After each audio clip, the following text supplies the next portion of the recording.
dalamnya kita beroleh penebusan, sebab Dia kaya dengan kasih dan rahmat-Nya. Ku nyanyikan Tuhan, mulia karunia-Nya, diberikannya kepada kita. Ku nyanyikan Tuhan, penuh kemurahan, di dalam kasih-Nya bagi kita. Kita tepuk tangan bersama.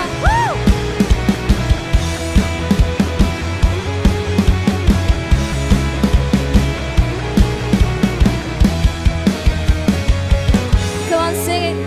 Ku nyanyikan Tuhan, mulia karunia-Nya, diberikannya kepada kita. Ku nyanyikan Tuhan, penuh kemurahan, di dalam kasih-Nya bagi kita.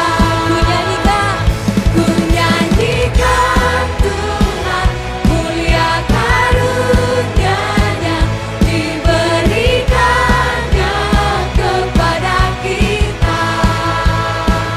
Ku nyanyikan Tuhan, penuh kemurahan, di dalam kasih-Nya bagi kita. Katakan di dalam kasih-Nya, di dalam kasih-Nya bagi kita.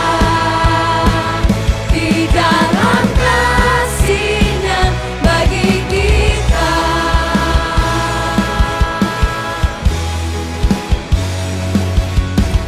Tepuk tangan yang luar biasa untuk Tuhan kita. Terima kasih Tuhan, kami siap untuk mendengarkan firman-Mu. Semuanya sama-sama katakan amin.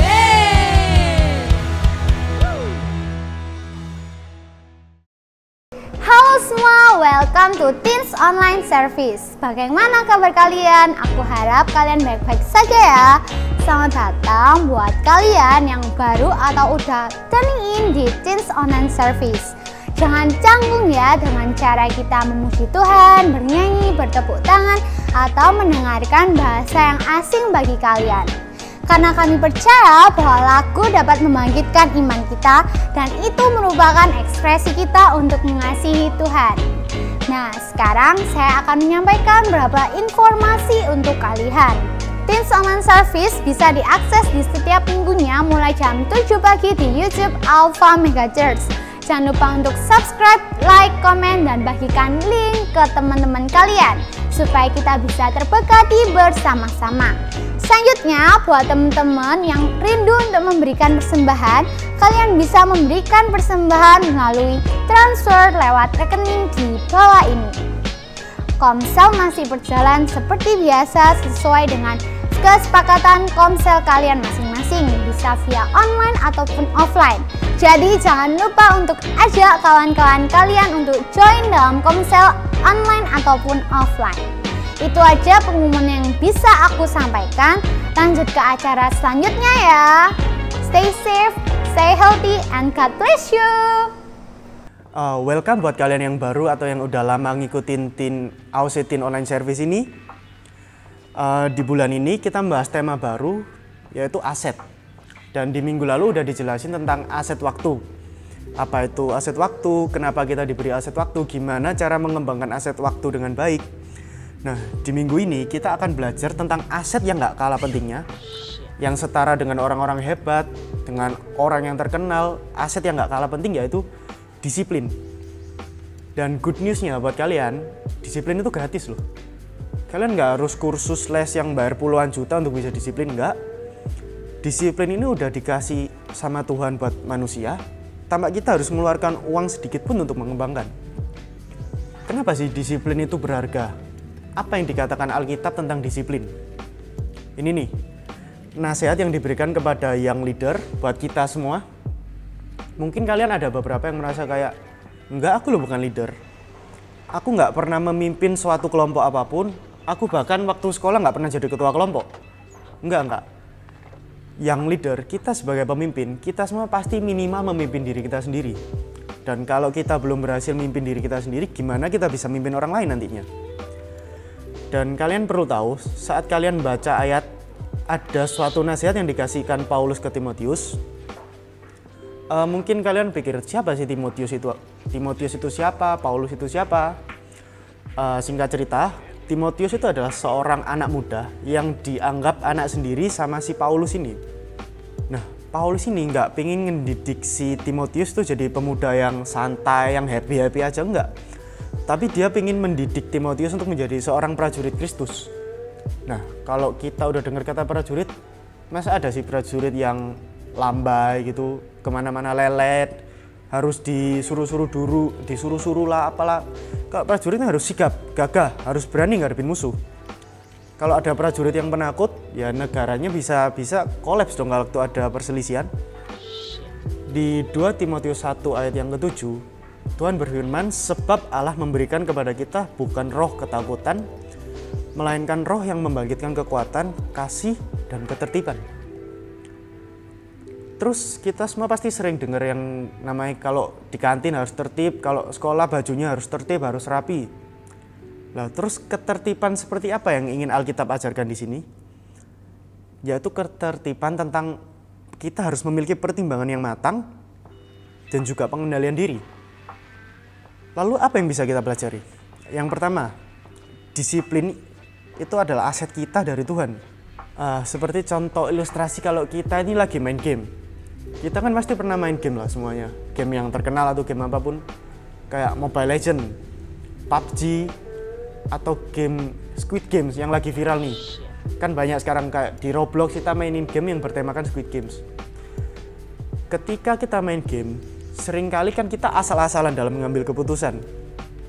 Ketika kita lagi emosi nih, kita majuin aja, kita sikat musuhnya, siapa tahu dapat ngekill, nah malah kita yang mati karena kita emosi, kita nggak siap, pokoknya maju. Atau dalam main kayak Squid Games, kita yang kalian kalau tahu yang lompat-lompat di kaca, kan seringkali kita asal lompat aja kanan kiri, orang kalau jatuh kita bisa lanjut lagi kok, kita ngerespon kita bisa lompat lagi kok. Nah, tapi bayangin nih, kalau kalian main game yang storyline-nya itu bakal panjang banget dan nggak bisa di-save. Dan ketika kalian mati, kalian harus ngulang dari awal, gitu terus. Kalian kan pasti bakalan lebih berhati-hati kalau main game yang kayak gini kan. Ngambil keputusan gimana supaya nggak mati, gimana supaya kalian bisa nge-save item-item kalian dan lain-lain. Nah, di reality life yang kita jalan ini, kita kan cuma punya satu kehidupan. Ada yang hidupnya panjang, ada yang hidupnya pendek, bermacam-macam. Tapi di dalam kehidupan itu, kita semua pasti yang pernah mengambil yang namanya keputusan. Kadang kita mengambil keputusan yang tepat, kita mengambil keputusan yang buruk, yang salah. Sering kali kita lakukan itu dalam hidup kita. Dan kalau kita nggak disiplin, kita nggak tertib dalam kehidupan ini, seringkali kita cenderung malah mengambil ke arah keputusan yang salah daripada keputusan yang benar. Kan jadinya kayak hidup kita jadi sayang gitu loh. Potensi-potensi yang ada itu nggak bisa dimaksimalkan. Waktu yang ada jadi kebuang sia-sia. Lalu kenapa kita harus disiplin? Nah, di poin yang kedua, disiplin menaikkan kualitas. Kenapa Paulus menasihatin Timotius tentang disiplin atau tertib hidup? Nah, karena Paulus itu nggak pingin si Timotius ini cuma sekedar jadi anak yang baik-baik aja. Bukan, ya pokoknya dia baik. Tapi dia tuh harus berani, harus bisa menanggung penderitaan, harus jadi prajurit Kristus. Nggak cukup kalau Timotius ini yang baik, tapi Timotius ini bisa mengajarkan kebaikan ke semua orang. Itu yang Paulus harapkan dari si Timotius. Seperti yang dapat kita baca di 2 Timotius 2 ayat yang pertama sampai yang ketiga. Sebab itu, hai anakku, jadilah kuat oleh kasih karunia dalam Kristus Yesus. Ikutlah menderita sebagai prajurit yang baik dalam Kristus Yesus. Perhatikan, dia panggil anakku. Kita dipanggil, hai. Si Paulus manggil Timotius, hai anakku. Tapi disuruh punya mental prajurit. Nah, seringkali dalam kehidupan yang sekarang ini, banyak kayak orang tua yang nggak tega kalau anaknya itu susah. Nggak tega ketika kita ngelihat anak kita dalam masalah. Dan ya pasti orang tua pengen yang terbaik untuk anak, tapi nggak semua orang tua rela buat si anak ini bayar harga. Nah, di sini si Paulus pengen nerapin prinsip gimana sih ngelatih si Timotius bisa jadi prajurit yang baik. Kita pasti semua tahu kalau anak biasa dan seorang prajurit itu beda. Anak manja bisa dibentuk menjadi seorang prajurit. Anak cengeng bisa dibentuk menjadi seorang prajurit. Nah, terus kita ini siapa? Kita cuma pengen jadi sekedar anak. Mungkin kita anak yang manja, anak yang cengeng, anak yang teledor, anak yang buruk dan sebagainya. Tapi kita bisa dibentuk menjadi seorang prajurit yang disiplin kalau kita mau. Contoh, kenapa sih di negara Singapura ada yang namanya wajib militer? Nah, di sini tuh mereka mengadopsi dari Israel. Karena kalau ada krisis, mereka udah siap dengan manusia-manusia yang berkualitas sejak muda. Mereka nggak panik, mereka tinggal nerapin apa yang udah pernah dilatih sejak muda. Nah, kenapa di Perang Dunia Kedua banyak sekali orang Eropa yang mati? Karena mereka adalah orang-orang awam, dari yang petani, peternak, ataupun yang punya restoran dan lain-lain. Mereka tuh orang yang nggak terlatih, pas udah tua, udah ada masalah, udah ada krisis Perang Dunia Kedua, jadilah perang, banyak yang tewas karena mereka nggak siap. Mereka belum disiplin. Nah, dalam kehidupan seorang prajurit udah dipastikan kalau disiplin meningkatkan kualitas. Bukan jadi anak-anak yang mudah terbunuh, melainkan kita menjadi anak-anak yang berkembang dalam dunia. Bukan sekedar jadi prajurit-prajurit Yesus yang cengeng, kita menjadi seorang prajurit yang hebat. Disiplin menaikkan kualitas kita. Kita bisa siap saat krisis itu datang, dan kita juga dikuatkan karena kita dibekali oleh firman Tuhan. Lalu poin yang ketiga, disiplin membuat kita menang dari dosa. Kalian mau menang dari dosa? Ya ini rahasianya, kalian harus disiplin. Kalian harus bisa tertib, mulai mengendalikan diri dari hal-hal yang kecil. Perhatikan ini, kita mungkin memang bukan menang dari dosa, kita tidak diselamatkan oleh karena kedisiplinan kita, oleh karena pengendalian dirian kita, melainkan karena Tuhan yang menyelamatkan kita. Tapi pilihan apakah kita mau diselamatkan atau enggak, itu kembali lagi di tangan kita. Kita mau menerima atau enggak keselamatan yang ada dari Tuhan. Seperti yang kita baca tadi di 2 Timotius 1 ayat 7, Allah memberikan kepada kita bukan roh ketakutan. Ketika kita takut, ketika kita merasa down, itu bukan roh yang diberikan Tuhan, melainkan kita mulai kehilangan roh yang diberikan oleh Tuhan sehingga kita merasakan ketakutan dan kekurangan-kekurangan yang lain.